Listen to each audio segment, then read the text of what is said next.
Good morning, Hank. It's Tuesday. So I want to talk about Shailene Woodley and her beautiful hair, but let's begin at the University of California at Berkeley, where for the last couple of years, psychologists have been engaging in a series of fascinating experiments centered on the board game Monopoly, because, you know, that's what psychologists do with grant money. So all these Monopoly games are set up, but in each of them, one player has a huge advantage, like starting with more money, for instance. Basically, the game is rigged, but the crazy thing is that the people the game is rigged in favor of come to believe over time that the game is more fair than it actually is, and that, in fact, they deserve their advantages. Similarly, a bunch of studies have shown that rich and/or successful people tend to be the least empathetic, the least generous, and this is completely true, Hank, they are more likely to steal candy from a baby. This is all a function of something called the just world fallacy. Most of us believe, and in fact can't help but believe, that people in essence get what they deserve in life. And the just world fallacy has the effect of making rich or successful people less empathetic and less generous because they believe that they deserve their success, and that also people who are less successful deserve that lack of success. But it's important to note that this doesn't just apply to, like, Wall Street bankers, it's also true for all of us. Like, Hank, the vast majority of people watching this video feel entitled to own or at least regularly ride in cars, and yet, if all 7 billion people on Earth had the same relationship with automobiles that I have, we would be totally screwed as a planet.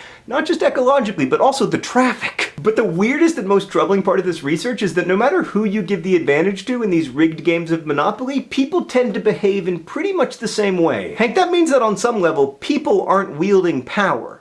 Power is wielding people. I've been thinking about this ever since noted rapper and public intellectual Lupe Fiasco tweeted about it. When man does harness power, can he only do so in the same tradition as those who have had it before him, and thus yield only the same results as those who had power before him? Now, Hank, I often disagree with Lupe Fiasco, but those are very interesting and provocative questions. Like, we all know the disappointment of electing a new leader and expecting things to really change, only to find out that change is sort of measured. But maybe that's true not only in politics, but also at, like, middle school playgrounds. The Monopoly experiments imply that maybe in the end, individuals are just vehicles through which power is wielded. And Hank, that would mean that even very powerful people are in fact not that powerful at all. They're just doing what power tells them to do. Hank, I'm concerned about this in my own life, he said, just noticing that his shirt matches the wall. Right, but anyway, I'm concerned about it because I want Nerdfighteria to be an active and effective force against world suck. And I don't want it to be just another community whose goal is to become big and powerful. But it's really hard, both personally and communally, to resist that urge toward power. And Hank, that's why we're going to try to make things even more transparent around here, so that Nerdfighteria can hold us accountable and so that we can work together to decrease world suck effectively. Which brings me, at long last, to Shailene Woodley and her hair. So Hank, Shailene is going to play Hazel in the Fault in Our Stars movie, and Shailene is that rare soul who, despite becoming successful, stays weird and empathetic and just wonderful. Like, she's often called a hippie by the media, but it's mostly because she cares about ethical eating and trying to minimize her footprint, which, by the way, so does Hazel Grace Lancaster. Anyway, last week Shailene had a great idea. She has to cut her hair to play Hazel Grace, of course, and she's going to donate her hair to Children with Hair Loss, an organization that provides free wigs to kids who've lost their hair because of illnesses or burns. And I'm going to donate some money to that organization so they can make the wigs because I do not have enough hair, although some wives would argue that I maybe have too much on my face. But anyway, I thought it would be cool if other people wanted to join Shailene in doing this. You need at least 8 inches of hair, more info in the doobly-doo. So to summarize, Hank, I hope we can be aware of the unfair Monopoly trap and try not to fall into it. Let's try to remember that the world isn't just,